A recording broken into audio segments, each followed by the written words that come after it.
Okay चलो बेटा, तो chapter number 3 motion in a straight line.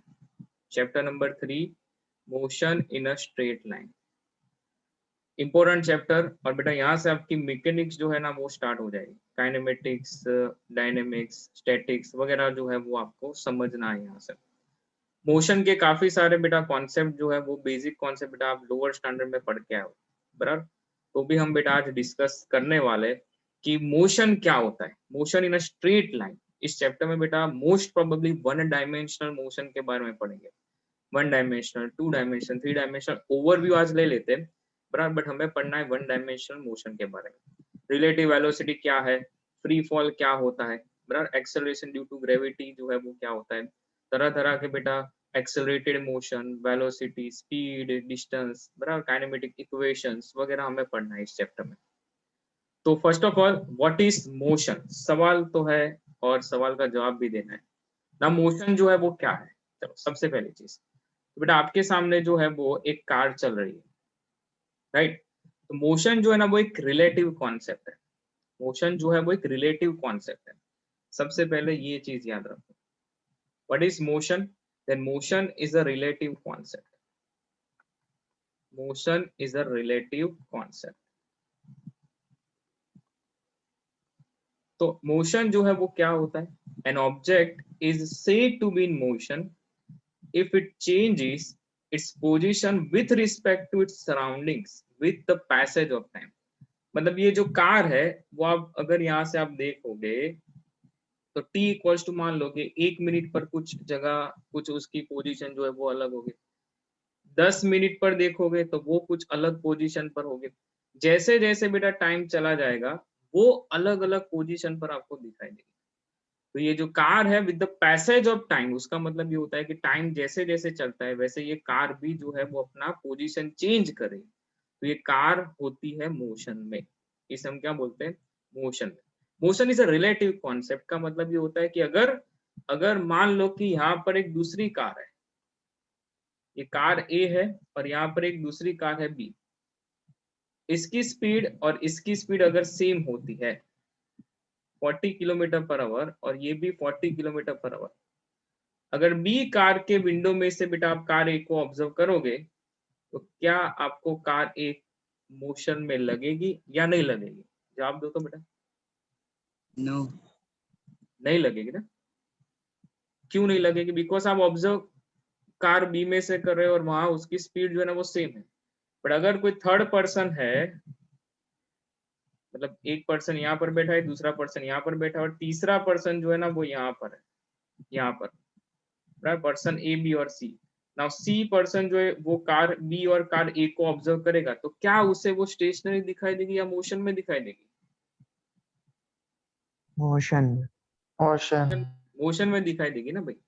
तो मोशन जो है वो रिलेटिव कॉन्सेप्ट है, मतलब यहाँ पर ए से आप देखोगे तो कुछ कार बी जो है वो नहीं दिखाई दी, मोशन मतलब वो आपको स्टेशनरी लगी। पर आप जब यहाँ से देखते हो तो वो मोशन में लगती है। तो डिपेंड करता है आप कहाँ से ऑब्जर्व करोगे, तो फ्रेम ऑफ रेफरेंस जो है वो आप पढ़ोगे इसी चैप्टर में, बराबर। बट फिलहाल मोशन को समझना जरूरी है। चलो, तो an object is said to be in motion if it changes its position with respect to its surrounding with the passage of time. तो रेस्ट कंडीशन क्या है भाई, रेस्ट मतलब आराम करना। यस, ये बुक जो है वो आराम कर रही है। An object is said to be at rest, an object is said to be at rest if it does not change its position with respect to its surrounding with the passage of time। मतलब ये book बेटा एक table पर एक surface पर book पड़ा है, आप यहाँ पर t इक्वल्स टू 1 मिनट पर देख रहे हो, 10 मिनट पर देख रहे हो, ये बुक बेटा वैसे का वैसा ही पड़ा है। तो ये होता है रेस्ट कंडीशन, ये क्या होता है, रेस्ट कंडीशन। तो ऐसा बिल्कुल भी जरूरी नहीं है कि भाई इस ऑब्जेक्ट जो है ना मतलब वो, हाँ इसे मतलब आपको फोर्स लगा के आप इसे मोशन में ला सकते हैं। बट फिलहाल जो है वो एक खाली बुक जो है वो टेबल पर पड़ा है तो वो रेस्ट कंडीशन में कहलाएगा, बिकॉज जैसे जैसे टाइम चला जाएगा वो ऑब्जेक्ट एज इट इज जो है वो वहीं पर रहने वाला है। चलो, तो टाइप्स ऑफ मोशन जो है वो कितने होते हैं और क्या क्या आप पढ़ने वाले हो थ्रू आउट फिजिक्स में, जो है वो अलग अलग तरीके के मोशन जो है यहाँ से हम पढ़ने वाले हैं। 11th का सिलेबस जो है वो उसी तरीके से डिजाइन करा गया है, स्टेप बाय स्टेप आपको सब कुछ सिखाएंगे। तो लीनियर मोशन तो बेटा इसी चैप्टर में पढ़ेंगे, मतलब उसके लिए पूरा चैप्टर है। प्रोजेक्टाइल मोशन या फिर कह सकते हो मोशन इन अ प्लेन, जो कि आपका 4th चैप्टर है। सर्कुलर मोशन वो भी आपको वहीं पे सिखाया जाएगा, सर्कुलर मोशन। फिर 7th चैप्टर आएगा पूरा rotational dynamics, rotational motion, rotational motion. फिर ऑसिलेटरी मोशन, ऑसिलेटरी मोशन और पीरियोडिक मोशन, ऑसिलेशंस का पूरा एक चैप्टर आएगा। तो वन बाय वन जो है ना वो हम थोड़ा ओवरव्यू ले लेते हैं कि क्या क्या हम पढ़ने वाले, बराबर। बाकी की चीजें जो है ना वो चैप्टर वाइज आपको मिलती ही जाएगी, बट लीनियर मोशन तो इसी चैप्टर में पढ़ेंगे। प्रोजेक्टाइल मोशन जो है वो क्या होता है, day to day routine life में बेटा आप कुछ ना कुछ स्पॉट्स वगैरह तो देखते हो, आपके सामने है। बास्केटबॉल जो है वो आपने देखा है, बराबर। तो ये प्रोजेक्टाइल मोशन की बात होती है, प्रोजेक्टाइल मोशन, बराबर। उसके लिए पूरा चैप्टर जो है ना वो मतलब मोशन इन अ प्लेन का पूरा एक चैप्टर बेटा इसके बाद आएगा। 2 डायमेंशनल मोशन आप कह सकते हैं, मोशन इन अ प्लेन। तो यहाँ पर बेटा जो प्लेयर है वो एक हॉरिजॉन्टल लेवल से इस बास्केटबॉल को जो है ना वो यहाँ पर थ्रो कर रहा है, ये कुछ एंगल। तो वो ऑब्जेक्ट जो एक पैराबोलिक पाथ पर ऐसे जाएगा, फिर यहाँ पर आएगा, लैंड हो रहा है यहाँ पर। उसी तरीके से यहाँ पर बेटा फुटबॉल का एग्जाम्पल, फुटबॉल जो है वो यहाँ से बेटा आप जो है वो किक लगाते हो एक हॉरिजॉन्टल लेवल से, वो एक हॉरिजॉन्टल लेवल से कुछ एंगल बना के आगे जा रहा है, और यहाँ पर मतलब मान लो कि यहाँ पर अभी पहुंचा, फिर धीरे धीरे जो है वो नीचे आएगा ग्राउंड लेवल पर, बराबर। तो ये होता है मतलब प्रोजेक्टाइल मोशन। मिसाइल वगैरह लॉन्च करते हो, मतलब एक प्ले जो है यहाँ से आप उसे आप किसी तरीके से फेंकते हो, बराबर। फिर एक जेवलिन थ्रो का एक गेम आता है ओलंपिक में, वो सब बेटा ये प्रोजेक्टाइल मोशन के एग्जांपल है, बराबर। तो प्रोजेक्टाइल मोशन और मोशन इन अ प्लेन वो 2 डायमेंशनल मोशन होता है, बिकॉज वहां पर हम एक प्लेन की बात करते हैं। चलो तो क्लियर है बेटा, डिटेल में पढ़ेंगे 4th चैप्टर में आएगा, बट बेसिक चीज क्लियर है, यस और no? Yes, sir. Yes, yes, sir. चलो उसके बाद है सर्कुलर मोशन। आपने बेटा हाइड्रोजन एटम जो है वो मतलब बोहर्स एटॉमिक मॉडल वगैरह पढ़ा है, बराबर। तो ये अपना हाइड्रोजन एटम, इलेक्ट्रॉन जो है ना वो इलेक्ट्रॉन यहाँ पर इसका जो रेडियस है, इसका जो रेडियस है वो बोहर रेडियस कहलाता है, विच इज 0.53 एंगस्ट्रॉम, बराबर। तो वो बेटा आप सीखोगे, एटॉमिक स्ट्रक्चर वगैरह आएगा उसमें सीखोगे। बट मेरा कंसर्न ये है कि न्यूक्लियस जो है वो न्यूक्लियस के अराउंड जो इलेक्ट्रॉन जो है वो इलेक्ट्रॉन सर्कुलर मोशन करते हैं। क्यों सर्कुलर मोशन करेंगे? बिकॉज यहाँ पर अट्रैक्टिव फोर्स होता है, there is attractive force between this nucleus and electron। तो अट्रैक्टिव फोर्स होता है, वो अट्रैक्टिव फोर्स कूलम्बियन फोर्स कहलाता है, और उसकी मदद से यहाँ पर सर्कुलर मोशन होता है। तो ये हमारा सर्कुलर मोशन, ये क्या था बेटा? Circular motion. इसके चलते आगे बढ़ते, नाउ बात करते हैं रोटेशनल मोशन की। और रोटेशनल के साथ सर्कुलर मोशन हो ऐसा भी बेटा एक एग्जांपल है, चलो उसे देखते हैं। अर्थ को बेटा आपने देखा ही है, अर्थ जो है वो, अर्थ क्या करती है? सन के अराउंड भी घूमती है और अपनी एक्सिस पर भी घूमती है। ये अर्थ का एक्सिस, ये एक्सिस ऑफ अर्थ। तो अपनी एक्सिस पर भी बेटा ये घूमती है, एक्सिस ऑफ अर्थ। इसे बेटा रोटेशनल एक्सिस भी कह सकते हैं, रोटेशनल एक्सिस ऑफ एन अर्थ। और ये जो मून है, वो मून क्या कर रहा है? तो ये जो मून है ऐसे चक्कर लगाएगा। मून जो है वो क्या कर रहा है? Due to the gravitational force by earth, due to the gravitational force by earth on moon, ये सर्कुलर मोशन कर रहा है। तो अर्थ के पास बेटा 2 टाइप के मोशन होते हैं, वो अपनी एक्सिस पर जो है वो रोटेशनल मोशन कर सकती है, प्लस सन के अराउंड सर्कुलर मतलब मोशन भी होता है, around the sun, around the sun वो सर्कुलर मोशन भी करती है। तो rotational motion plus circular motion जो है वो अर्थ के लिए आप समझा सकते हो, बराबर। अलग से रोटेशनल मोशन को भी समझते हैं। कहीं ना कहीं बेटा आपने मैं बता रहा हूँ, देखो यहाँ पर ये सब बेटा आपने खेला है कई बार बेटा। ये पहले डायग्राम में बेटा आपने फिडजेट स्पिनर जो है वो खेला भी होगा, और स्पिनिंग टॉप, ये होते हैं रोटेशनल मोशन के बेटा एग्जाम्पल। वैसे तो बहुत सारे एग्जाम्पल होते हैं बेटा, बट जो बेसिक आपको समझ में आए वही एग्जाम्पल को लेके हम चल रहे हैं। सो रोटेशनल मोशन जो है वो सिंपल मैं कह सकता हूँ एक motion of a fidget spinner, motion of a fidget spinner.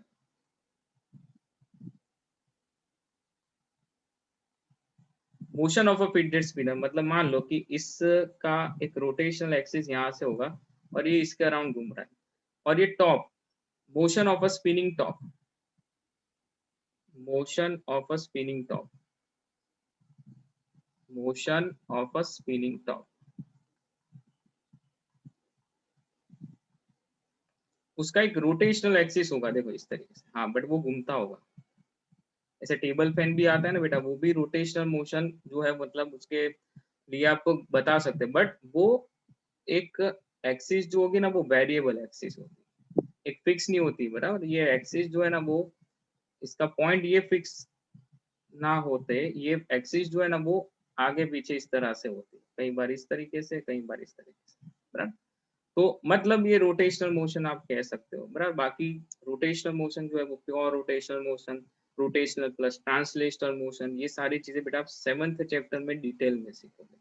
Just हम ओवरव्यू ले रहे हैं, बराबर। चलो इसके बाद ऑस्सिलेटरी मोशन, ऑस्सिलेटरी मोशन, बराबर। तो पेंडुलम वगैरह बेटा आपने देखा ही है और मैंने समझाया भी कई बार आपको समझाया कि पेंडुलम जो है ऑस्सिलेटरी मोशन,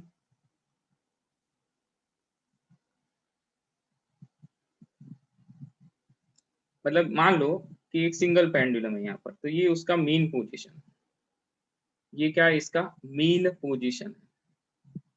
यहाँ से बेटा आप धक्का लगा रहे हो तो वो एक मैक्सिमम हाइट अचीव करेगा, फिर क्या होता है देखो, फिर वो लेफ्ट साइड गया, मैक्सिमम हाइट अचीव की, और उसके बाद वापस से वो मीन पोजीशन पर आए, तो वो आगे पीछे एक मीन पोजीशन से जो है वो कंटिन्यूअसली क्या करता है बेटा, ऑसिलेट हो रहा है।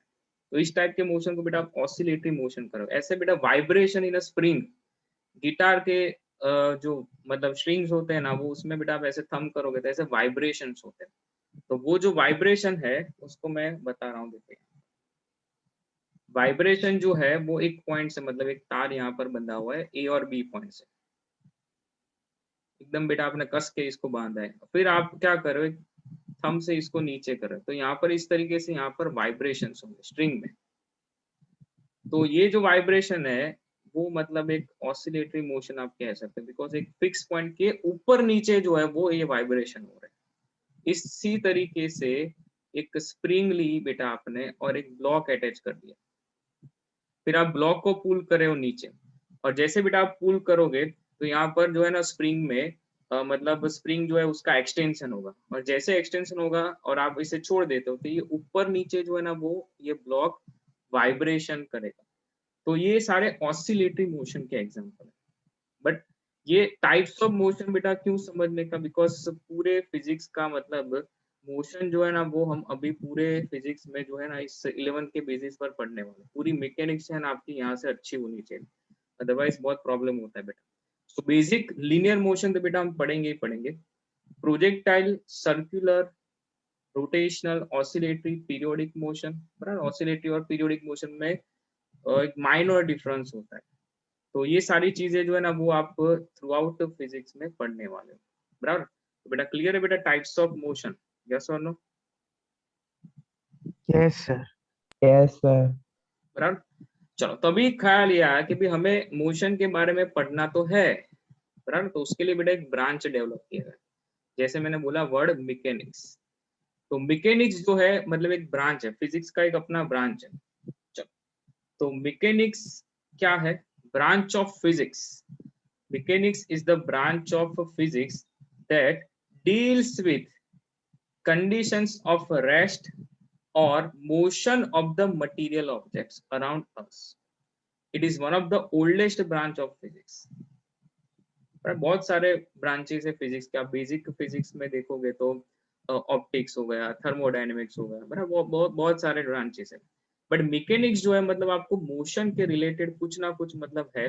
किसी भी मटेरियल ऑब्जेक्ट की बात करें तो वो रेस्ट कंडीशन में है या वो मोशन में है, तो वो मोशन में क्यों आया, उसके पीछे का रीजन क्या है, वो सब आपको जानना है. तो आपको मैकेनिक्स जो है वो उस ब्रांच में उसका स्टडी करना पड़ेगा. तो mechanics is the sub branch of मतलब आप ऐसा कह सकते हो, मतलब मैकेनिक्स के अंदर जितनी भी ब्रांचेस है वो टोटल 3 ब्रांचेस, स्टैटिक्स, काइनेमेटिक्स और डायनेमिक्स. मैकेनिक्स सब ब्रांच नहीं, बट मैकेनिक्स के अंदर टोटल 3 ब्रांचेस, स्टैटिक्स, काइनेमेटिक्स और डायनेमिक्स. तो वन बाय वन बेटा इसका स्टडी करना है. इसे समझ लो बेटा, ये 12th तक यूजफुल है. What is statics? स्टैटिक्स जो है वो क्या है? The branch of mechanics, mechanics का अपना खुद का branch that deals with the study of objects at rest or in equilibrium even when they are under the action of several forces. समझो, इसे ध्यान से समझते हैं. स्टैटिक्स जो है वो स्टैटिक्स क्या है, मतलब एक रेस्ट कंडीशन में मान लो कि मेरे पास यहाँ पर एक सरफेस है और यहाँ पर एक हमने एक वुडन ब्लॉक को रखा है. एक सिंपल आपको एग्जांपल दे रहा हूं. यहाँ पर बेटा आपने क्या रखा है, एक वुडन ब्लॉक को रखा है.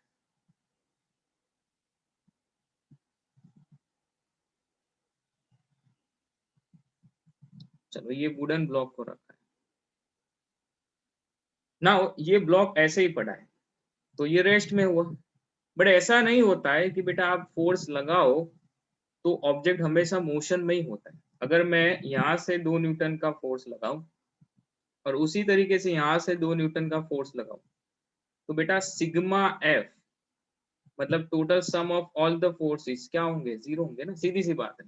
इस ऑब्जेक्ट को बेटा आप इस डायरेक्शन में राइट हैंड साइड 2 न्यूटन से खींचोगे और लेफ्ट हैंड साइड बेटा 2 न्यूटन से खींचोगे तो यहाँ पर ये ऑब्जेक्ट जो है वो ना आगे जा सकता है ना वो पीछे जा सकता है. हाँ, यहाँ पे और यहाँ पे कोई फोर्स नहीं लग रहा है. तो इट मीन्स वो कौन सी कंडीशन में बेटा, वो इक्विलिब्रियम कंडीशन में. इक्विलिब्रियम कंडीशन में है उसका मतलब वहां पर फोर्सेस लग तो रहे हैं बेटा, बट वो सारे फोर्सेस एक दूसरे की इफेक्ट को क्या कर रहे हैं, कैंसल कर रहे हैं. सम ऑफ ऑल द फोर्सेस जो है वो 0 है, सिग्मा एफ 0 है. राइट. तो इक्विलिब्रियम ऑफ फोर्सेस आप लॉस ऑफ मोशन में पढ़ोगे. बट फिलहाल समझो कि स्टैटिक्स जो है वो, स्टैटिक्स एक ब्रांच है मैकेनिक्स का जो वो डील करता है रेस्ट में रहे ऑब्जेक्ट का.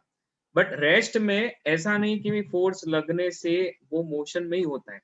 अगर इक्वल अमाउंट के फोर्सेस ऑपोजिट लगते हैं तो वहां पर ऑब्जेक्ट रेस्ट कंडीशन में रह सकता है. तो ये रेस्ट कंडीशन में आप स्टैटिक्स को जो है ना वो आगे जाके पढ़ोगे बेटा 12th स्टैंडर्ड में, इलेक्ट्रोस्टैटिक्स. तो स्टैटिक्स जो है ना मतलब इलेक्ट्रो मतलब इलेक्ट्रिक चार्जेस के बारे में, वो स्टैटिक कंडीशन में मतलब स्टेशनरी कंडीशन में उसका स्टडी करते हैं तो वो इलेक्ट्रोस्टैटिक्स हो जाता है. तो हाइड्रोस्टैटिक्स मतलब कोई भी फ्लूइड मटेरियल की मैं बात करूं, पर वाटर, पर्टिकुलर वाटर की बात नहीं करते, कोई भी मटेरियल की बात करें. मान लो कि एक कंटेनर के अंदर जो है वो खाली ऐसा मटेरियल जो है वो फ्लूइड मटेरियल ऐसे भरा हुआ है. तो इस कंटेनर की वॉल पर वो क्या प्रेशर लगाएगा, वो क्या फोर्स अप्लाई करेगा, ये सारी चीजें जो है अगर आप पढ़ते हो तो वो हाइड्रोस्टैटिक्स में होता है. अगर ये फ्लूइड मटेरियल स्टैटिक कंडीशन में है तो उसका आप स्टडी करते हो वो हाइड्रोस्टैटिक्स हो जाएगा. तो स्टैटिक जो है ना वो बेसिक एक वर्ड है. स्टैटिक जो है एक बेसिक वर्ड है. इलेक्ट्रोस्टैटिक, हाइड्रोस्टैटिक, फिर आगे ऐसे मतलब ब्रांचेस जो है वो डेवलप होते गए. तो समझ में आया बेटा स्टैटिक्स क्या है? इज इट क्लियर और नॉट? आया ना? सर इक्विलिब्रियम क्या है? इक्विलिब्रियम जो है बेटा, जो समझो बेटा, इक्विलिब्रियम मैंने समझाया तो सही. मान लो आपके पास एक ऑब्जेक्ट है, ये ऑब्जेक्ट है मेरे पास. यहाँ से मैंने क्या बोला, चलो मान लो कि यहाँ से 5 न्यूटन का फोर्स लग रहा है खाली, यहाँ पर कुछ नहीं है. तो क्या ये मोशन में आ सकता है? यस और नो?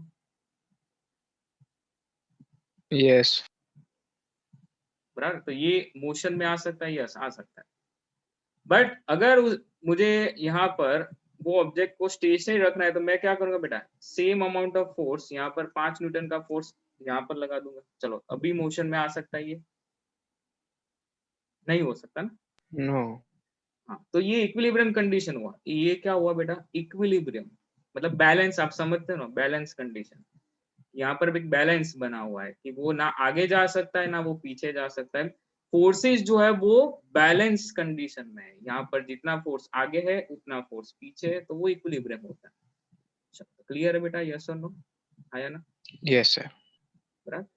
ऐसा नहीं कि मैंने क्या बोला बेटा, ऐसा नहीं कि फोर्सेस लगते हैं तो ही ऑब्जेक्ट जो है वो रेस्ट में नहीं हो सकता। ऐसा नहीं होता है कि भी फोर्स लगने से ऑब्जेक्ट मोशन में ही होता है हमेशा, ऐसा नहीं होता है।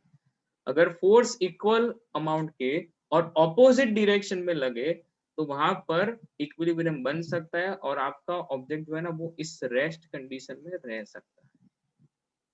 चलो, तो फर्स्ट पोर्शन क्लियर बेटा, यस और नो बोल दो। स्टैटिक्स ऑलमोस्ट ये जो है वो क्लियर होना चाहिए। चलो, इसके बाद बेटा काइनेमेटिक्स, बराबर, जो इस चैप्टर में बात करने वाले हैं, इंपॉर्टेंट। अगर अपना जेई का और नीट का बेटा सिलेबस देखोगे तो वहां पर काइनेमेटिक्स होता है। मैकेनिक्स की जो शुरुआत होती है ना वो काइनेमेटिक्स से होती है, बराबर। बट ये भी समझना जरूरी है कि भाई काइनेमेटिक्स आया कहाँ से, वो मैकेनिक्स का एक सब ब्रांच है। तो काइनेमेटिक्स जो है, it is the branch of mechanics that deals with the study of motion of objects without considering the cause of motion. चलो इसे समझते हैं, आराम से समझते हैं। विथाउट कंसिडरिंग द कॉज मतलब मेरे पास एक ऐसा एक वुडन सरफेस है। इस वुडन सरफेस पर मैं क्या कर रहा हूं, देखो ध्यान से। मेरे पास एक वुडन सरफेस है और उस वुडन सरफेस पर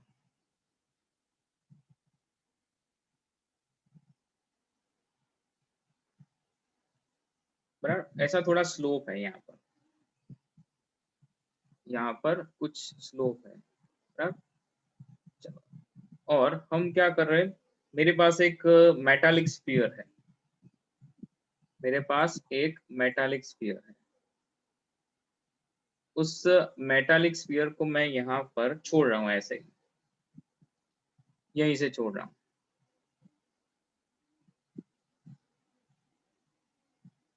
उस मेटालिक स्फीयर को मैं यहीं से छोड़ रहा हूँ, बराबर। चलो, तो वो क्या करेगा भाई, मेटालिक स्फीयर, सीधी सी बात है, यहाँ पर स्लोप है तो वो इस डायरेक्शन में चल पड़ेगा भाई। और चलते चलते चलते चलते भाई एक टाइम पर यहाँ पर उसकी स्पीड क्या होगी बेटा, वेलोसिटी बढ़ेगी या कम होगी, बढ़ेगी ना। हाँ, थोड़ा बहुत फ्रिक्शन होता है बट तो भी स्लोप की वजह से यहाँ से बेटा आप छोड़ रहे इसे, तो यहाँ पर एक टाइम पर उसकी वेलोसिटी बढ़ेगी। और आगे बेटा एंड है तो वो नीचे आके सरफेस पर गिरेगा। यहाँ पर सरफेस है तो वो सरफेस पर गिरेगा, सीधी सी बात है। तो यहाँ पर हमारा जो ग्राउंड लेवल है ना, यहाँ से हमारा क्या है, ये ग्राउंड लेवल, ये ग्राउंड लेवल। तो बेटा वो स्पीयर जो है ना, वो स्पीयर आके सीधा नीचे गिरेगा। फिर अगर यहाँ पर फ्रिक्शन थोड़ा कम है तो वो और भी आगे जा सकता है। तो काइनेमेटिक्स जो है वो किसके साथ डील करता है, अभी वो समझो। काइनेमेटिक्स कैसी ब्रांच है, वो डील करता है कि भाई मोशन जो है वो हो रहा है बट उसके पीछे का रीजन क्या है वो हम नहीं देखते। कि भाई यहाँ पर ये स्पीयर जो था, वो स्पीयर रोल कैसे हुआ, मतलब इसके रोलिंग के पीछे का जो रीजन है वो क्या था, वो हम नहीं देखते। हमें क्या देखना है, हमें उस सिचुएशन को पकड़ना है कि भी स्फीयर रोल हो रहा है, तब जाके यहाँ पर वेलोसिटी क्या है, वो कितने टाइम पर यहाँ पर पहुंचा, वो सब हमें स्टडी करना है। यहाँ पर फ्रिक्शन लगने से उसका एक्सेलरेटेड मोशन था बट फ्रिक्शन लगने से कुछ ना कुछ डी एक्सेलरेशन हुआ है, मतलब वहां पर स्पीड कम हुई है, ज्यादा हुई है, कितने समय में वो नीचे आ रहा है, वो सब कुछ हम स्टडी करते हैं। बट ये स्फीयर रोल हुआ कैसे, उसके पीछे का रीजन जो है वो हम फाइंड करने का ट्राई काइनेमेटिक्स में नहीं करते। तो काइनेमेटिक्स जो है ना वो मोशन का रीजन, मतलब जो भी कुछ मोशन हो रहा है उसका रीजन जो है ना वो हम फाइंड नहीं करते, मतलब without considering the cause of motion, तो उसे हम बोलते हैं काइनेमेटिक्स। तो क्लियर है बेटा, काइनेमेटिक्स मतलब रीजन क्या हो सकता है, आपने यहाँ से उसको रखा होगा या फिर आपको जो है वो कुछ ना कुछ फोर्स लगा रहे होगे। किसी भी ऑब्जेक्ट का मोशन होने के पीछे का रीजन क्या होता है, अगर कोई ऑब्जेक्ट पड़ा है तो वो ऐसे तो नहीं चल पड़ेगा भाई, कि ऑब्जेक्ट यहाँ पर पड़ा है तो वो ऐसे तो थोड़ी ना आगे जाएगा, हम कुछ ना कुछ यहाँ से फोर्स लगाते हैं, तो फोर्स एक रीजन होता है, बट वो हम नहीं फाइंड करते, वो काइनेमेटिक्स में आपको नहीं देखना है कि इसका रीजन क्या है। समझे बेटा, यस और नो, हाँ या ना? Yes sir. तो आपको बेटा चैप्टर 3 और चैप्टर हाँ। में मतलब समझ में आ जाएगा कि काइनेमेटिक्स जो है वो मतलब ये पूरा काइनेमेटिक्स जो है उसमें हम रीजन नहीं फाइंड करते। तो डायनेमिक्स क्या है? It is the branch of mechanics that deals with the study of motion of objects, taking into consideration the cause of their motion. मतलब ये स्फीयर जो है वो आगे क्यों बढ़ा, तो उसके पीछे कोई फोर्स लगा होगा, तो वो फोर्स कितना है, वो फोर्स का मैग्नीट्यूड कितना है, वो फोर्स कैसे फाइंड करा जाए, तो वो सब कुछ जो है ना बेटा वो आप किसमें फाइंड करते हो, वो डायनेमिक्स में फाइंड करते हो। बड़ा तो स्टेप बाय स्टेप है, पहले हमें काइनेमेटिक्स सीखना है, स्टैटिक्स और काइनेमेटिक्स जो है वो हम एक साथ पढ़ लेंगे, और फिर आएगा लॉज ऑफ मोशन। जब आप सीखोगे तब आपको पता चलेगा न्यूटन के 3 लॉ जो है वो आते हैं, वो आप प्रॉपर लोअर स्टैंडर्ड से पढ़ते आ रहे हैं, बट कुछ यहाँ पर थोड़े अलग से लॉस तो वही है, बट उसका एप्लीकेशन जो है थोड़े एडवांस लेवल पर। तो समझ में बेटा ये 3 जो है ना वो एकदम से खास है, और इसको अच्छे से समझना जरूरी है। यस और नो बेटा, समझे कि नहीं? Yes sir. Yes, sir. Third one एक बार शॉर्ट में कर दो। Yes, okay, third one, okay yes sir. Okay, देख बेटा,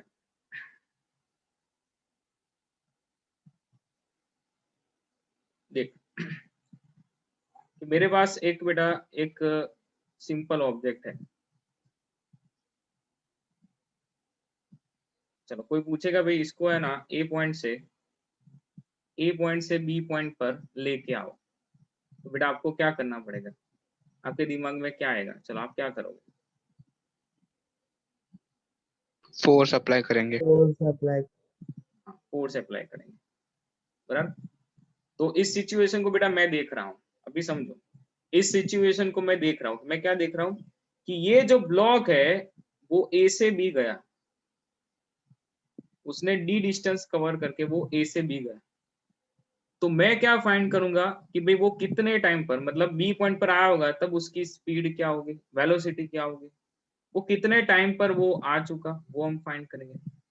बट वो ए से बी क्यों गया, ए से बी जाने के पीछे उसका रीजन क्या था, फोर्स कितना लगा है, वो नहीं फाइंड करना है, वो आपको डायनेमिक्स में फाइंड करना है। तो डायनेमिक्स क्या बताता है बेटा, डिटेल डिटेल जो है ना वो सब बताता है कि कितना फोर्स लगा, और ए से बी जाने में उसने वर्क डन भी कितना किया वो भी बताएगा, बिकॉज वर्क डन क्या होता है, फोर्स इनटू डिस्प्लेसमेंट। तो ब्लॉक मूव क्यों हुआ, उसके पीछे का रीजन क्या है, वो होता है डायनेमिक्स। बट खाली मैं ऐसा फाइंड करूं कि भी ब्लॉक जो है वो चला, बस मुझे उसके पीछे का रीजन नहीं जानना है, मुझे ये नहीं जानना है कि भी ब्लॉक जो है वो इस वजह से चला था, मुझे ये कुछ भी नहीं जानना है, वो हम ये फाइंड करते हैं खाली कि भाई हाँ वो ए से बी गया तो भाई कितना टाइम लेगा, उसकी वेलोसिटी बी पर पहुंचने से क्या होती है, वो सब हम फाइंड करते हैं, वो काइनेमेटिक्स होता है। तो ये एक मेजर डिफरेंस है, बाकी जो है वो आप डेफिनेशन वाइज समझ सकते हैं। यस और नो बेटा, क्लियर है, यस और नो? Yes sir. बराबर, चलो एवरीवन बेटा हाय आना बोल दो, इज इट क्लियर और not? Yes sir. Okay yes sir. Okay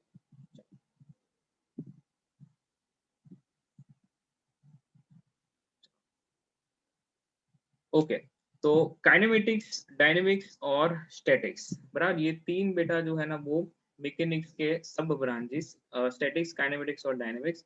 चलो अभी बात करते हैं वन डायमेंशनल मोशन, बेटा हम पढ़ रहे हैं वन डायमेंशनल मोशन जो है वो हम पढ़ रहे हैं, बट मैं 2 डायमेंशनल और 3 डायमेंशनल को भी समझाने का ट्राई करूंगा। तो टाइप्स ऑफ मोशन तो बेटा आपने सब देख लिया कि प्रोजेक्टाइल होता है, ऑसिलेटरी होता है, सर्कुलर होता है, बराबर, but the according to dimension there are 3 types of motion.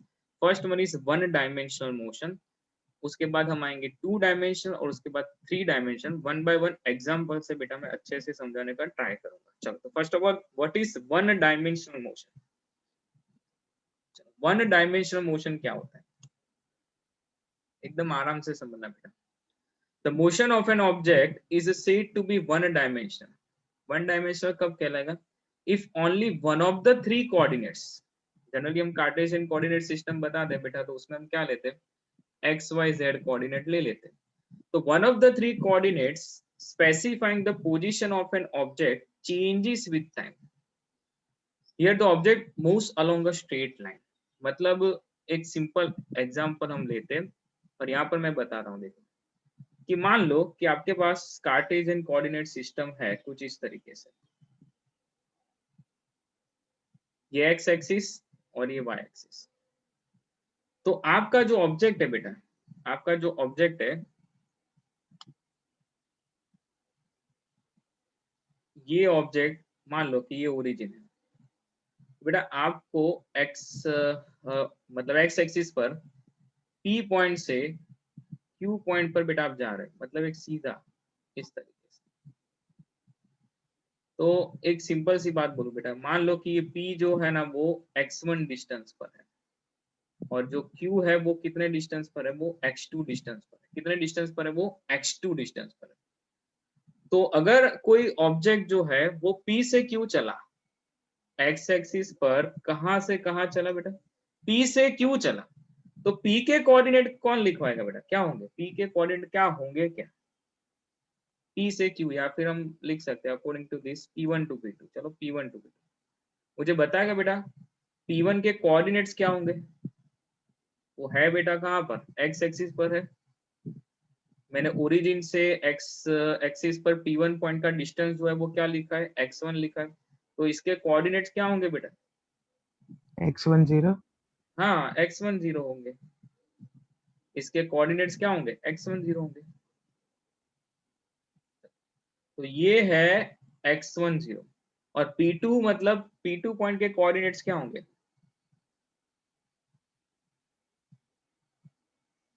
x2 0। x2 0।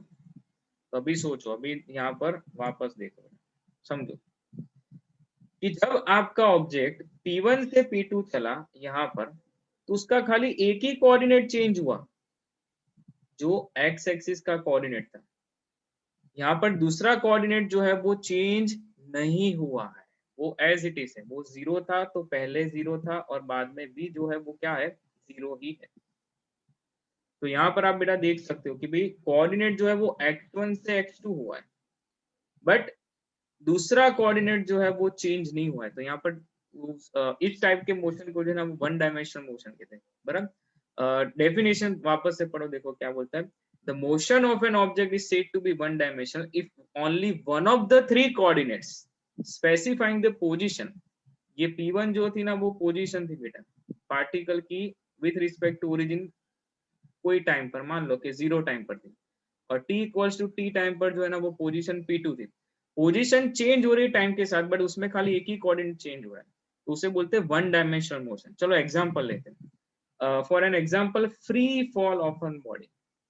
Free fall, free fall जो है वो फ्री फॉल यहाँ पर आपके सामने बेटा, ये हम आगे भी देख चुके हैं। देखो कि यहाँ पर ये ऑब्जेक्ट जो है ना वो इस हाइट से नीचे जा रहा है, तो मैं इसे रिप्रेजेंट करूंगा, तो मैं ऐसे रिप्रेजेंट करूंगा, ये एक्स एक्सिस है और ये वाई एक्सिस।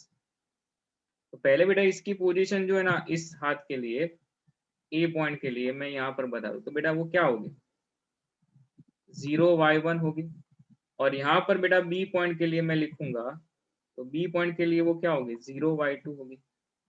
बेटा देख सकते हो आप कि क्या चेंज हुआ है, आपका yes sir। एक Yes, sir. चेंज हुआ है। तो इसे बोलते हैं वन डायमेंशनल मोशन। चलो आप सोचो बेटा और कोई वन डायमेंशनल मोशन का कोई एक एग्जांपल।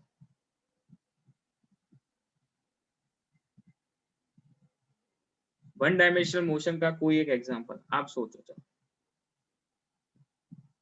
चलो बेटा, आप फ्लैट में तो बेटा लिफ्ट वगैरह आपने देखा ही है, या फिर कोई कॉम्प्लेक्स में लिफ्ट, बेटा लिफ्ट जाती है ग्राउंड फ्लोर से, मान लो 4th फ्लोर तक जाना है बेटा, वो ग्राउंड फ्लोर से ऐसे जाती है, फिर फर्स्ट फ्लोर की सीधा जाती है, फर्स्ट सेकंड फिर उसके बाद फोर्थ। तो लिफ्ट जो है ना बेटा वो सीधा ऊपर नीचे ही जाती है ना भाई, यस और no. yes Yes, sir। sir. हाँ, तो जो मोशन ऑफ अ लिफ्ट है ना, मोशन ऑफ अ लिफ्ट वो भी बेटा वन डायमेंशनल होता है। क्या समझे, मोशन ऑफ अ लिफ्ट वो भी वन डायमेंशनल होता है। तो यही सब तो बेटा हमें चैप्टर में पढ़ना है, यही सब तो हमें चैप्टर में पढ़ना है, बराबर। क्लियर है बेटा, यस और नो? yes sir. ओके चलो, तो इसके बाद टू डायमेंशनल मोशन। चलो, to dimensional motion, the motion of an object is said to be two dimensional if only two of the three coordinates specifying its position change with time। अगर आपके motion के लिए तीनों के तीनों coordinate में से दो कोऑर्डिनेट जो है वो चेंज हो जाते हैं, दो कोऑर्डिनेट चेंज होना तो वो बताता है कि भाई आपका मोशन जो है ना वो प्लेन में हो रहा है। जैसे फॉर एन एग्जांपल हम ले सकते हैं कि मान लेते हैं यहाँ पर ध्यान दो कि सपोज एक मेरे पास एक्स वाई प्लेन है, ध्यान से बराबर। एक ऑब्जेक्ट जो है ना वो इस एक्स वाई प्लेन में, हमने आगे क्या देखा बेटा कि एक ऑब्जेक्ट जो है ना वो इस पॉइंट से इस पॉइंट पर चल रहा था, बट अभी ऐसा नहीं है, वो एक्स एक्सिस पर नहीं चल रहा है, वो कुछ एक्स वाई प्लेन में चल रहा है। मतलब मान लेते कि भाई वो इस P1 पॉइंट से इस P1 पॉइंट से इस P2 पॉइंट पर चला इस तरीके से। तो P1 पॉइंट जो है उसे बेटा आप देखोगे तो वो P1 पॉइंट इस एक्सिस पर y1 डिस्टेंस पर होगा और इस एक्सिस पर x1 डिस्टेंस पर होगा। तो P1 के जो कोऑर्डिनेट्स है ना वो x1 y1 0 होंगे, x1 y1 0 होंगे, बिकॉज उसका z एक्सिस से कुछ लेना देना नहीं है। और जब भी बेटा ये P2 पॉइंट पर पहुंचेगा ना भाई, P2 पॉइंट पर, तो इसका x एक्सिस का जो डिस्टेंस है वो x एक्सिस का डिस्टेंस वो कितना हो जाएगा भाई, तो वो हो जाएगा x2 हो जाएगा। और यहाँ पर y एक्सिस का जो डिस्टेंस है वो क्या हो जाएगा, y2 हो जाएगा। तो P2 के कोऑर्डिनेट्स लिखोगे तो x2 y2 और 0 होंगे। तो यहाँ पर आप क्लियरली देख सकते हो बेटा आपके x1 कोऑर्डिनेट जो है वो, मतलब पहले x एक्सिस का कोऑर्डिनेट x1 था वो हो चुका है, क्या हो चुका है, x2 हो चुका है। y1 जो था वो y2 हो चुका है, बट वो 0 है ना, मतलब z कोऑर्डिनेट जो है ना वो एज इट इज है, वो z कोऑर्डिनेट जो है वो एज इट इज है। तो ऑब्जेक्ट जब यहाँ पर P1 से P2 चला था तो वो एक प्लेन में चल रहा है। तो जब भी पोजीशन बताते हुए तीन कोऑर्डिनेट में से दो कोऑर्डिनेट चेंज हो जाए तो उस टाइप के मोशन को क्या बोलते हैं बेटा, टू डायमेंशनल मोशन बोलते हैं। तो पहले तो डेफिनेशन बेटा क्लियर हुआ, एग्जांपल लेते हैं, बट ये क्लियर हुआ, यस और नो? Yes sir. तो जैसे बेटा मैंने बताया सर्कुलर मोशन, ये हमारा पॉजिटिव न्यूक्लियस और उसके अराउंड जो है अगर इलेक्ट्रॉन चक्कर काट रहे हैं कुछ रेडियस के साथ, मतलब r रेडियस पर इलेक्ट्रॉन जो है वो मोशन कर रहे हैं, तो इस टाइप के मोशन को बेटा एक सर्कुलर प्लेन में आपको बताना पड़ेगा, टू डायमेंशनली। तो सर्कुलर मोशन जो होता है मतलब वो टू डायमेंशनल होगा। फिर आप प्रोजेक्टाइल मोशन का मैंने जो एग्जांपल लिया था, ये सारी चीजें बेटा आपको आगे आएगी, इस चैप्टर में पर्टिकुलर हम बात नहीं करेंगे, बट मोशन का जो बेसिक समझ रहे तो उसमें ये सब क्लियर करना बहुत जरूरी होता है। मतलब मान लो कि एक पर्सन है और यहाँ से बेटा क्या कर रहा है, वो एक बॉल को थ्रो कर रहा है, ऐसे थ्रो कर रहा है कि भाई वो कुछ हॉरिजॉन्टल के साथ एंगल बनाए, थीटा एंगल। तो यहाँ से उसने थ्रो किया तो वो ऊपर गया, मैक्सिमम हाइट अचीव की, और फिर बाद में यहाँ पर नीचे आया, तो ये मैक्सिमम हाइट अचीव की, उसके बाद नीचे आया। तो ये टाइप का मोशन जो है ना बेटा वो आप एक्स वाई एक्सिस पर ही बता सकते हो, मतलब उसे बोलते हैं टू डायमेंशनल मोशन। तो ये होता है two dimensional motion, projectile motion. चलो, तो क्लियर बेटा टू डायमेंशनल मोशन, यस और नो? yes चलो एवरीवन बेटा, यस और no? Okay yes sir. Okay चलो, अब इसके बाद थ्री डायमेंशनल मोशन। चलो अभी बेटा डेफिनेशन और क्लियर हो जाएगा। The motion of an object is said to be in three dimensional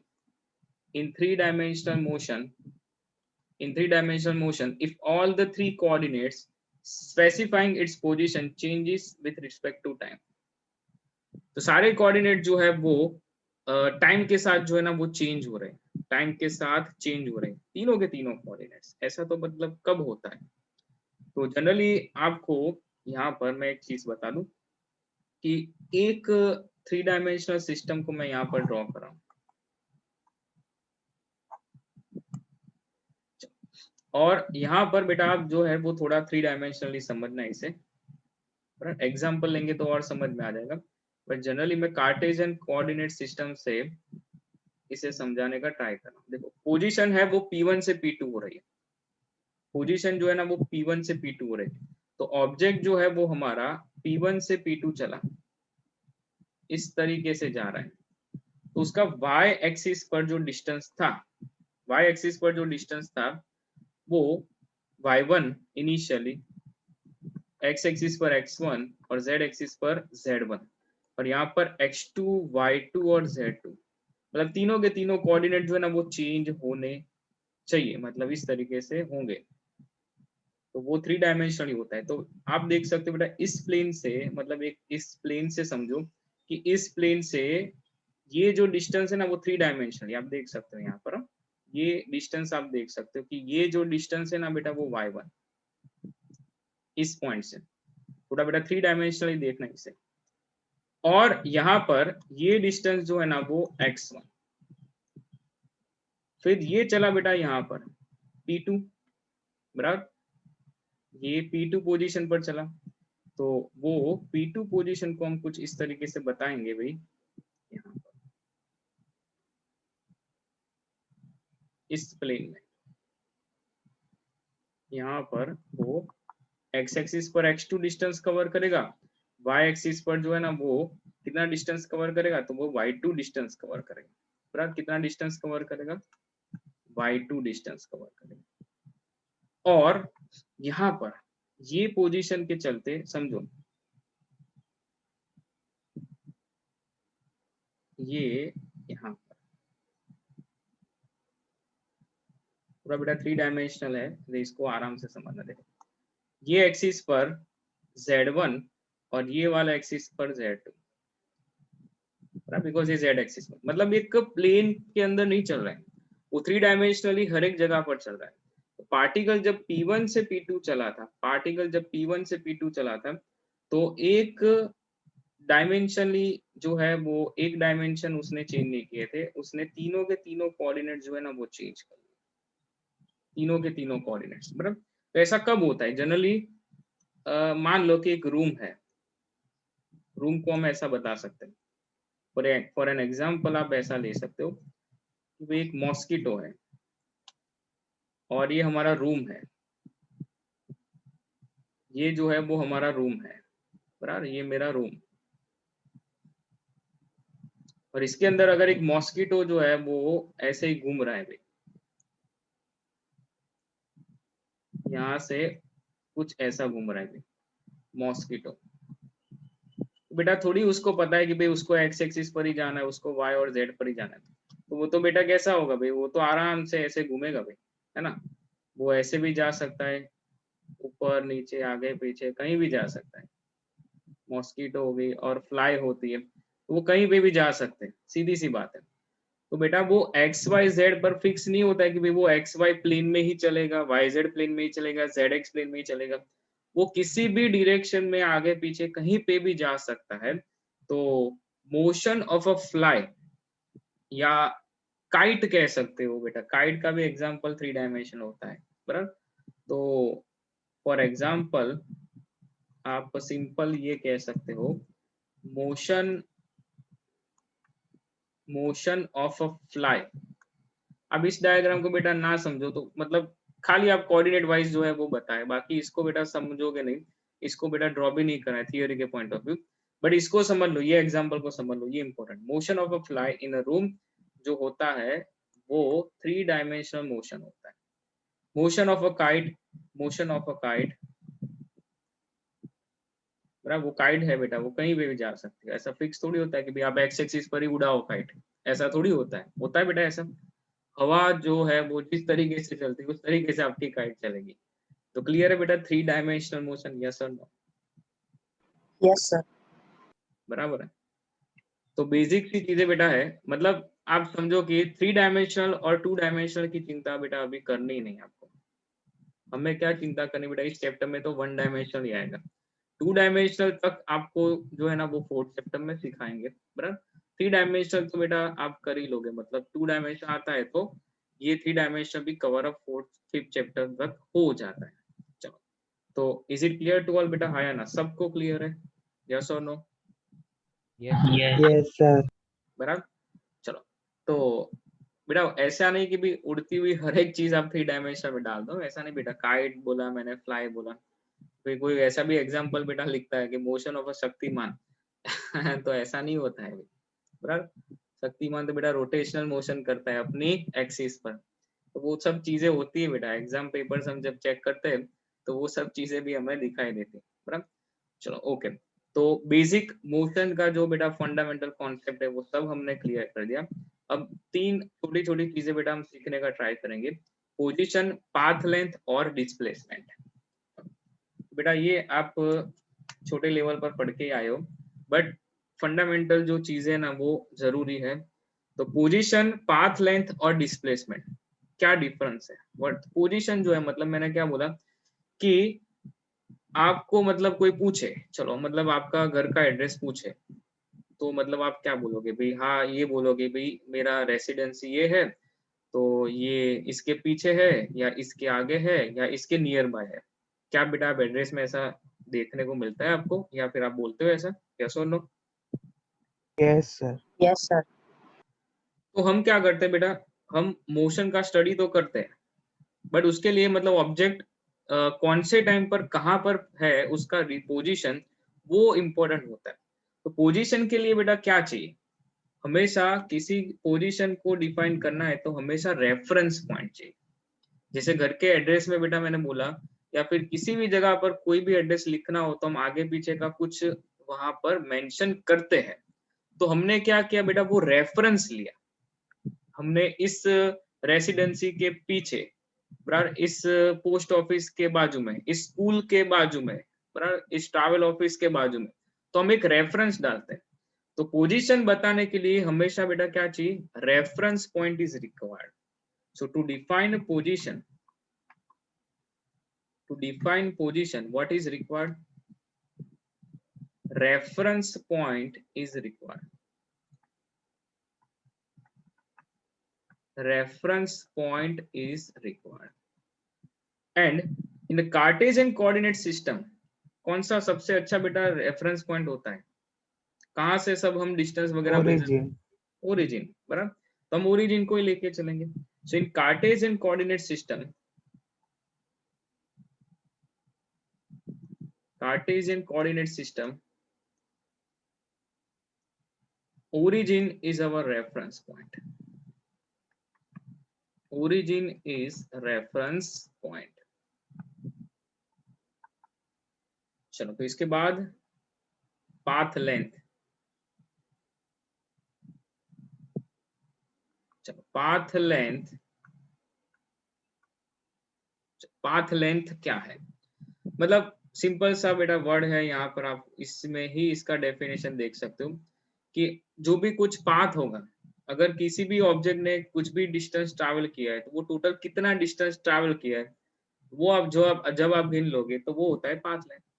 The total distance traversed by total distance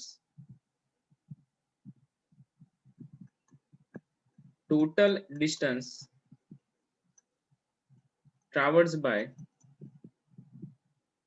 an object, तो वो टोटल डिस्टेंस जो है वो क्या बन जाता है, is known as path length, is known as path length। मान लो कि बेटा घर से हमारे क्लासरूम का, बराबर, मतलब जहां से बेटा मैं पढ़ा रहा हूँ, और आपके घर से, मान लो ऐसा बेटा मानना पड़ेगा, बराबर, कि घर से बेटा क्लासरूम का जो डिस्टेंस है ना वो 2 किलोमीटर है। तो बेटा आप क्लासरूम गए, घर से क्लासरूम गए और क्लासरूम से बेटा घर आए, बराबर। बेटा हाइड्रोकार्बन नहीं है बेटा, ऐसे मत समझना, CH, ये होम है, ये क्लासरूम है और ये घर है। आधे लोगों को बेटा यही दिखता है, साइंस ले लिया तो हाँ ये सर ने तो केमिस्ट्री डाल दिया पाथ लेंथ में, ऐसा नहीं हो बेटा, ये होम है, बीच में क्लास, और क्लास से घर, बोलो क्या होगा बेटा पाथ लेंथ? 4 किलोमीटर। सीधी सी बात है ना, पाथ लेंथ जो होगी वो यहाँ पर 4 किलोमीटर होगी। तो जो भी कुछ बेटा टेढ़ा मेढ़ा कुछ भी डिस्टेंस बेटा आप जितना भी ट्रैवल कर लोगे, वो आपके लिए क्या बन जाता है? पाथ लेंथ बन जाता है। तो path length is always positive. सीधी सी बात बेटा याद रखो, पाथ लेंथ क्या होगी? पाथ लेंथ जो भी मिलेगी बेटा वो एक लेंथ है, तो path length is always positive, it is always positive. और एक सिंपल सी बात कि पाथ लेंथ पॉजिटिव तो है, बट वो डिपेंड करती है कि भाई आप कौन से पाथ को चूज कर रहे हो। तो path length depends on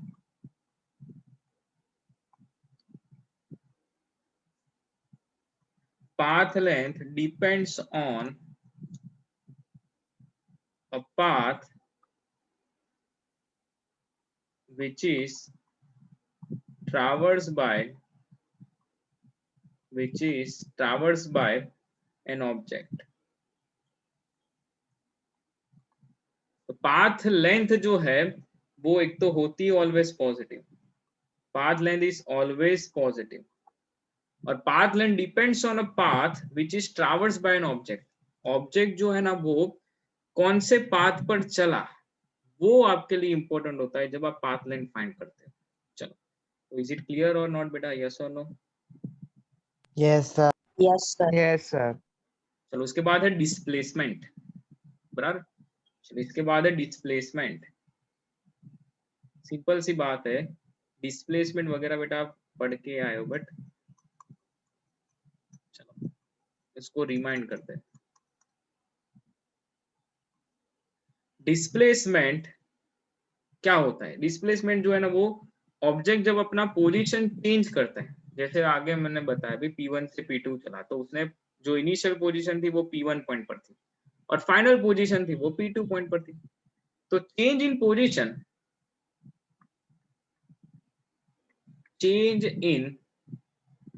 position of a particle, change in position of a particle or an object is known as displacement। मतलब बेटा यहाँ पर वन डायमेंशनल मोशन की बात करें तो ऑब्जेक्ट जो है वो इस पॉइंट से इस पॉइंट पर चला था, इसके कोऑर्डिनेट्स x1 0 थे, इसके कोऑर्डिनेट्स x2 0 थे, तो फाइनल पोजीशन जो था ना वो P2 था, ये फाइनल पोजीशन, और ये था इनिशियल पोजीशन। तो बेटा आप क्या करोगे? डिस्प्लेसमेंट फाइंड करने के लिए आपको क्या करना है? Final position, to find displacement हमें क्या करना पड़ेगा? हमें फाइनल पोजीशन में से इनिशियल पोजीशन जो है ना उसका सब्ट्रैक्शन, उसको सब्ट्रैक्ट करना पड़ेगा। तो displacement is what you have to find out subtraction of final position and initial position। तो displacement is equals to final position minus initial position. तो डिस्प्लेसमेंट नेगेटिव हो सकता है क्या? डिस्प्लेसमेंट पॉजिटिव हो सकता है क्या? डिस्प्लेसमेंट जीरो हो सकता है, सब कुछ हो सकता है। पाथ लेंथ के लिए बेटा फिक्स था, पाथ लेंथ के लिए फिक्स था कि भाई पाथ लेंथ ऑलवेज पॉजिटिव होती है, पाथ लेंथ नेगेटिव नहीं होगी। डिस्प्लेसमेंट जीरो हो सकता है, बिल्कुल हो सकता है, डिस्प्लेसमेंट नेगेटिव भी हो सकता है, डिस्प्लेसमेंट पॉजिटिव भी हो सकता है। डिस्प्लेसमेंट क्या पाथ के ऊपर डिपेंड करता है? नहीं करता है। यहाँ पर आप इनिशियल मतलब आप ऐसा टेढ़ा मेढ़ा भी चल के जाओगे और P2 पर पहुंचोगे, तो डिस्प्लेसमेंट के लिए तो बेटा मैं क्या चेक करूंगा कि वो फाइनल कहां पर पहुंचा है। तो displacement can be positive, negative और zero. Displacement can be displacement can be positive, it can be negative और जीरो हो सकता है। डिस्प्लेसमेंट जो है वो जीरो कब होगा? जब बेटा आप P1 से निकले, बराबर, P1 से निकले, P1 से निकले, घूम फिर के P2 गए, P2 से वापस निकले और P1 पर आ गए, तो जब भी बेटा आपका इनिशियल पोजीशन ही फाइनल पोजीशन बन जाए तब डिस्प्लेसमेंट क्या होता है? जीरो होता है। तो displacement can be positive, negative और जीरो। तो डिस्प्लेसमेंट पॉजिटिव, नेगेटिव, जीरो तो है, बट उसके चलते एक और चीज बेटा आपको याद रखनी होगी, displacement does not depend on path. वो पाथ आप कौन सा ले रहे हो, आप टेढ़ा मेढ़ा जा रहे हो, आप सीधा जा रहे हो, पर आप अब उल्टा चल के जा रहे हो, वो कुछ भी डिपेंड नहीं करता है। आपको खाली क्या देखना है भाई, वो इनिशियल कहां पर था, अभी कहां पर है फाइनल, बस final position minus initial position करो, बात खत्म। So it does not depend on path, but it depends on initial and final position। Initial और फाइनल पोजीशन के ऊपर डिपेंड करता है। तो बेटा आपके लिए मैं एक सिंपल सी चीज बोलूं, जीरो डिस्प्लेसमेंट कब होता है? तो आप बोलोगे कि सर यहाँ पर तो इनिशियल पोजीशन जब आपकी सेम होगी फाइनल पोजीशन तब होता है। तो वर्क डन क्या है बेटा? वर्क डन बोलो तो क्या होता है बेटा?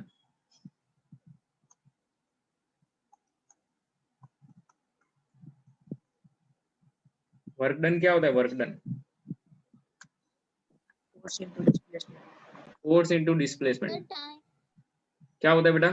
Force into displacement. तब एक बात समझो बेटा, न्यूटन जो थे ना भाई, उन्होंने एक नौकर को रखा था बेटा, तो उन्होंने बेटा उनको सैलरी कभी दी नहीं। क्यों नहीं दी? न्यूटन जो थे उन्होंने एक नौकर को रखा था, उन्होंने बेटा अपने नौकर को सैलरी नहीं दी। तो जब बेटा नौकर जो है ना वो सैलरी मांगने गया, तो न्यूटन ने क्या बोला पता है? न्यूटन ने ऐसा बोला कि भाई आप जो भी बेड से बेटा उठ रहे हो, उन्होंने ऐसा बोला कि आप मॉर्निंग में जिस बेड से उठ रहे हो, आप रात को बेटा वहीं पे जाके सो जाते हो, मतलब आपका डिस्प्लेसमेंट तो जीरो है। तो अगर डिस्प्लेसमेंट जीरो है तो फिर आपने क्या वर्क किया? कुछ नहीं वर्क किया, बराबर। तो ऐसे बेटा वो सैलरी नहीं देता था, बहुत होशियार था न्यूटन, बराबर। ये बस याद रखने के लिए कि जीरो डिस्प्लेसमेंट कब होता है बेटा? इनिशियल पोजीशन और फाइनल पोजीशन जो है ना वो सेम होती है, तब क्या होता है? जीरो डिस्प्लेसमेंट होता है। क्या समझे बेटा? समझे कि नहीं? आया ना? Yes, sir. मतलब बेटा आज मतलब आप भी बेटा है ना अलग अलग जगह पर अभी सोने का ट्राई करो, नहीं तो बेटा आपका भी दिन का वर्क डन जो है ना वो जीरो हो जाएगा, बराबर। ठीक है, चलो क्लियर है बेटा? यस और नो? डिस्प्लेसमेंट और पाथ में इनका डिफरेंस, यस और नो? Yes, sir. बराबर। Yes sir. तो रही बात बेटा जीरो, देखो पॉजिटिव और नेगेटिव को समझना है। जीरो तो आपने समझ लिया, बराबर। अभी बेटा आप घर पे जाके बेटा किसी और को सुना देना ये जो पॉजिटिव नेगेटिव को समझते हैं कि डिस्प्लेसमेंट पॉजिटिव नेगेटिव कब होता है। जीरो तो बेटा अभी याद रहेगा, बराबर, जीरो तो याद रहेगा। ओके, तो देखिए एग्जांपल लेते हैं, एक सिंपल सा एग्जांपल लेते हैं कि एक वन डायमेंशनल मोशन है,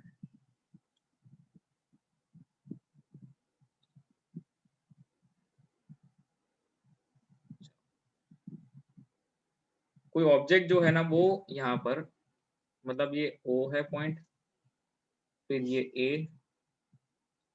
B, C, D और ये E।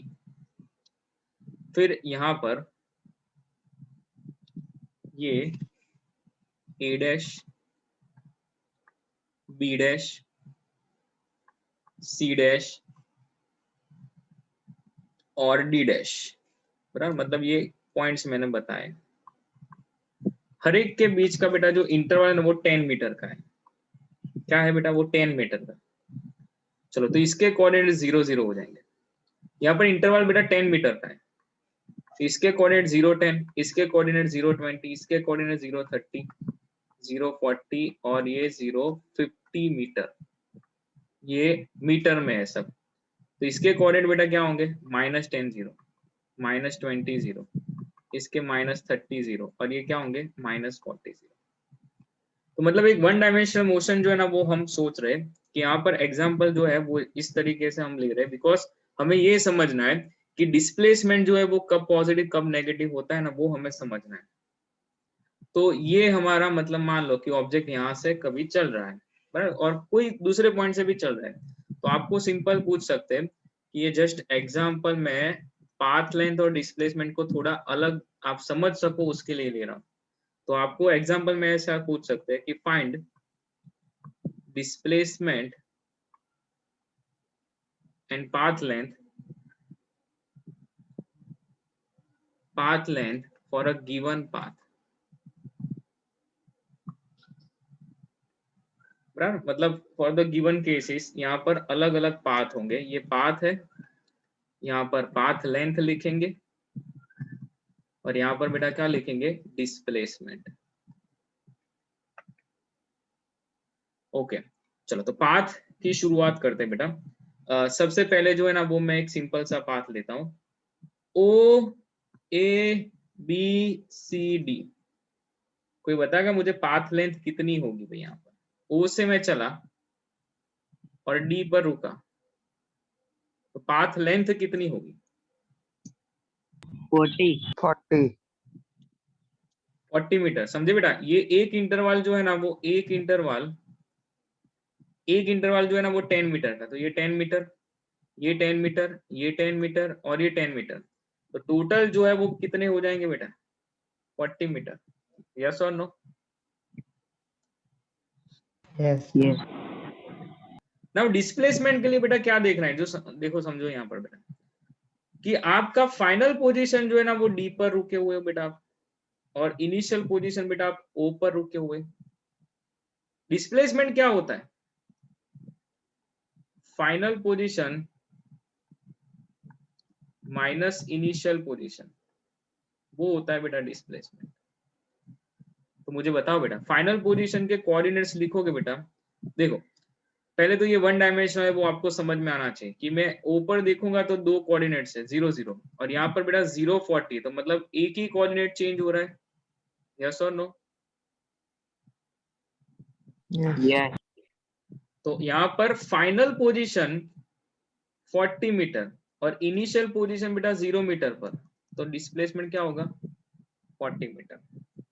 डिस्प्लेसमेंट और पाथ लेंथ सेम हो सकते हैं, ऐसा नहीं होता है कि वे नहीं हो सकते, सेम हो सकते हैं, बट डिस्प्लेसमेंट पॉजिटिव मिला। चलो समझे बेटा इस चीज को? यस और नो? yes चलो अभी और एक पाथ लेते बी सी डी ई। चलो मैं बी से चला, बी से मैं चला यहां से यहां तक, बोलो पाथ लेंथ कितना होगा? 30 meter 30 बेटा, 30 होगा ना? 10 10 10।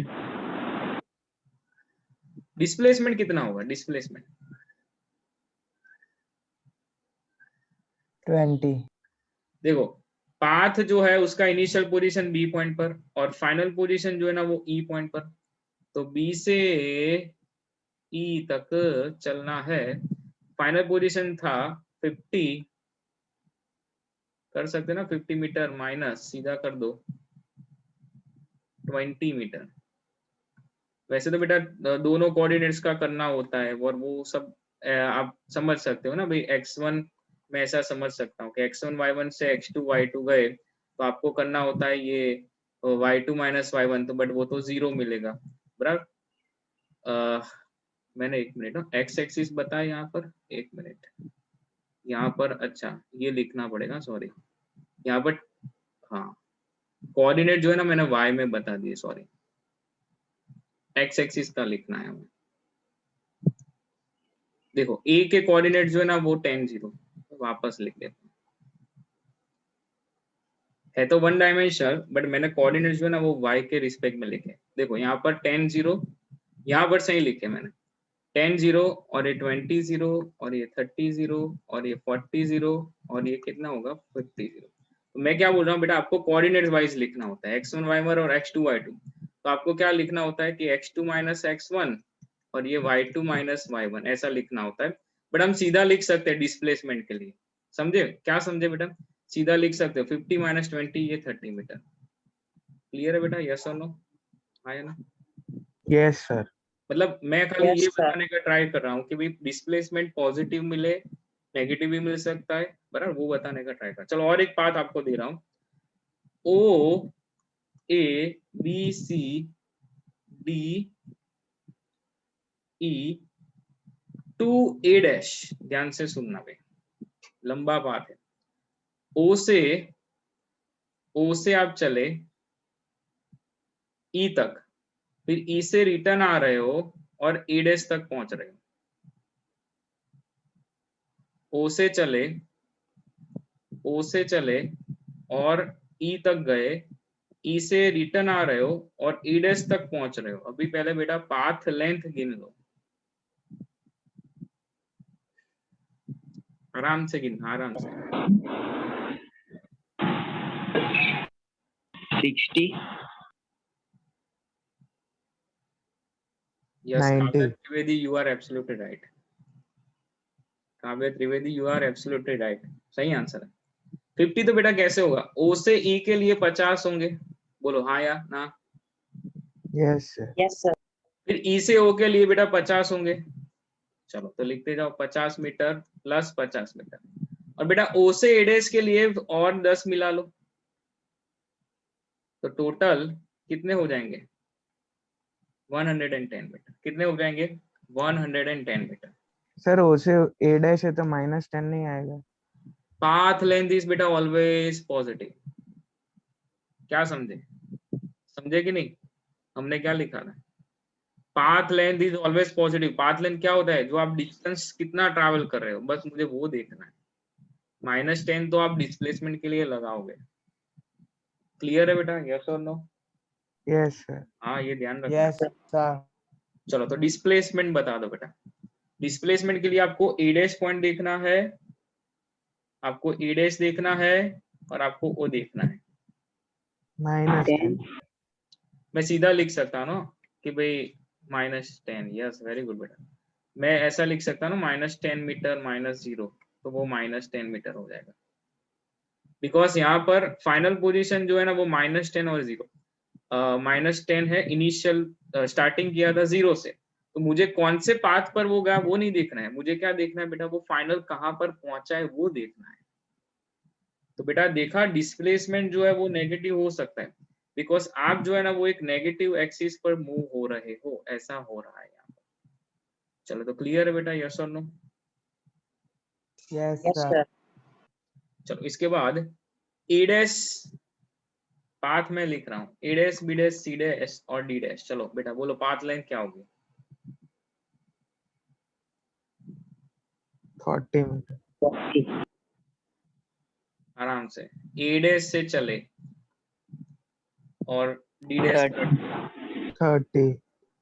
ए डैश से चले डी डैश पर अटके 30। दिखे बेटा सभी को, यस और नो? Yes, sir. ओके चलो अभी बोल दो बेटा, डिस्प्लेसमेंट बोल दो। -50 मीटर। बेटा फाइनल पोजीशन ये है, नजर इस पर होनी चाहिए बेटा, ए डैश और डी डैश पर। डी डैश मतलब -40 और ए डैश मतलब बेटा ये -10। Final position minus initial position, बोलो अभी कितना होगा बेटा? 30. -30. चलो क्लियर है, यस और no? Yes sir. Yes, sir. Okay और एक बात बेटा फाइनल ले लेते हैं, O A dash D dash C dash D dash, O A 40. Dash 40 metre. Okay चलो 40 मीटर यहाँ से चले डी डैश पर गए, तो ये इनिशियल पोजीशन और ये फाइनल पोजीशन, बोलो डिस्प्लेसमेंट -40 -40 जनरली आपको बेटा डिस्प्लेसमेंट ऐसा लिखना होता है, डेल्टा आर वो आप ऐसा लिखते हो x2 - x1 और y2 - y1। मैं खाली एक कोऑर्डिनेट के लिए लिख रहा हूँ बराबर, मतलब वो आप समझ लेना कि भाई हाँ कि भाई ये होता है डिस्प्लेसमेंट 40 0 बराबर। चलो डिटेल में नहीं जाना, हमें खाली सीखना है कि भाई डिस्प्लेसमेंट कब पॉजिटिव कब नेगेटिव होता है।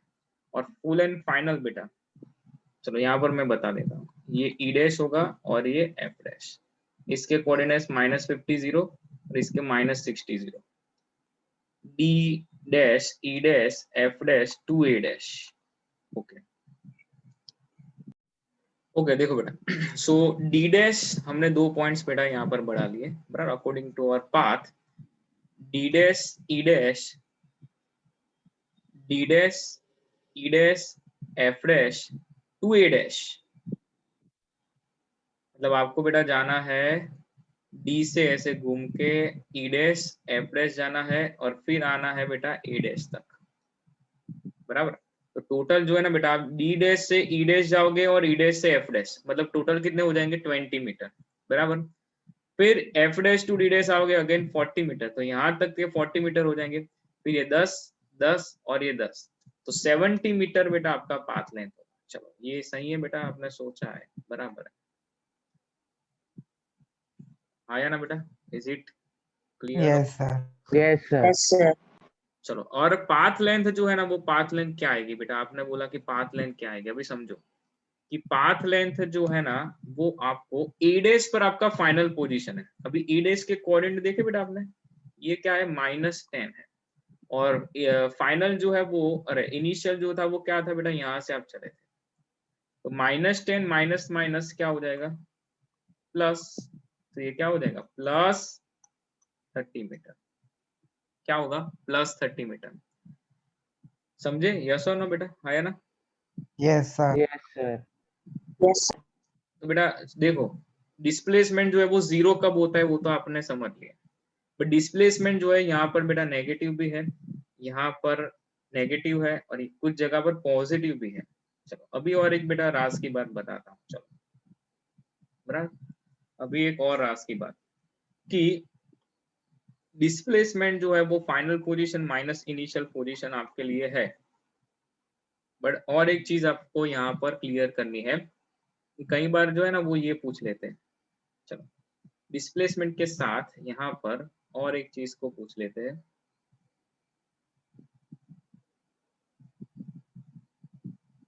यहाँ पर हम लिख देते हैं कि आपको ये पूछ लेते हैं what is the ratio of magnitude of displacement to the path length, what is the ratio of magnitude of the displacement to path length.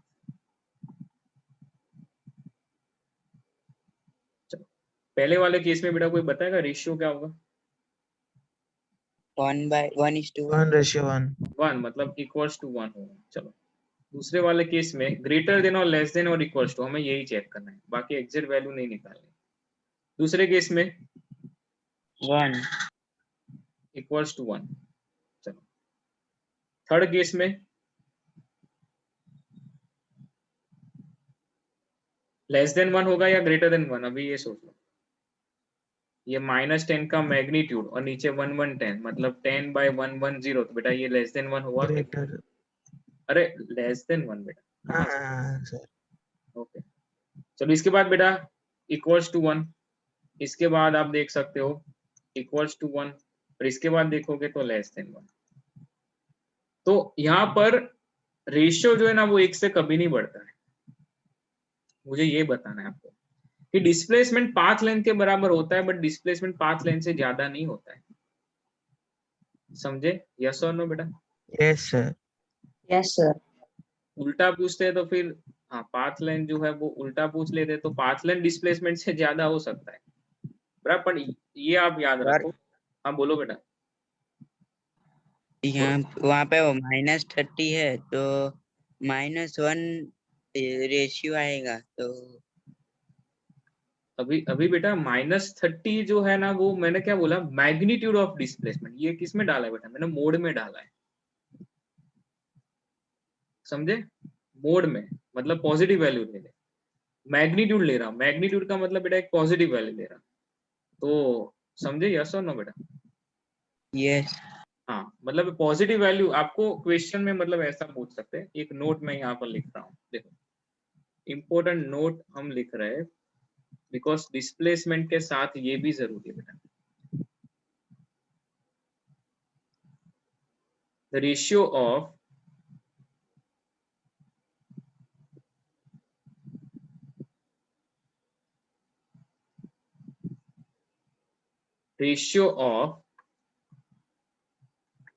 magnitude of displacement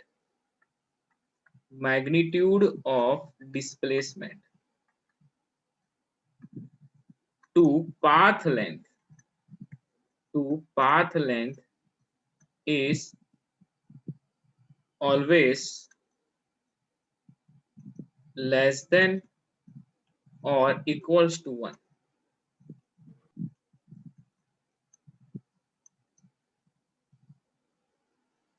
ratio of magnitude of displacement to path length. अगर मैं ऐसा लिखूं, यहाँ पर displacement हो, यहाँ पर क्या हो बेटा, डिस्प्लेसमेंट, और नीचे जो है वो क्या हो, पाथ लेंथ, नीचे क्या हो, पाथ लेंथ, तो वो ऑलवेज क्या आएगा, लेस देन और इक्वल्स टू 1। तो ये बेटा ऑब्जेक्टिव्स वगैरह में पूछ लेते हैं, ये हमेशा ही होता है। आपने देखा कि भाई किसी भी केस में डिस्प्लेसमेंट नहीं बढ़ रहा है, अगर होता है तो बेटा वो सेम वैल्यू का होता है तो सेम वैल्यू का होता है, अदरवाइज जो है वो एज इट इज रहता है। चलो, तो याद रहेगा बेटा, यस और नो? Yes sir. ये बराबर। तो ये थी बेटा पूरी कहानी बेटा आज के सेशन की। Displacement, position, path length, motion जो है वो क्या है बेटा, वो आपको अच्छे से आ जाना चाहिए। बराबर।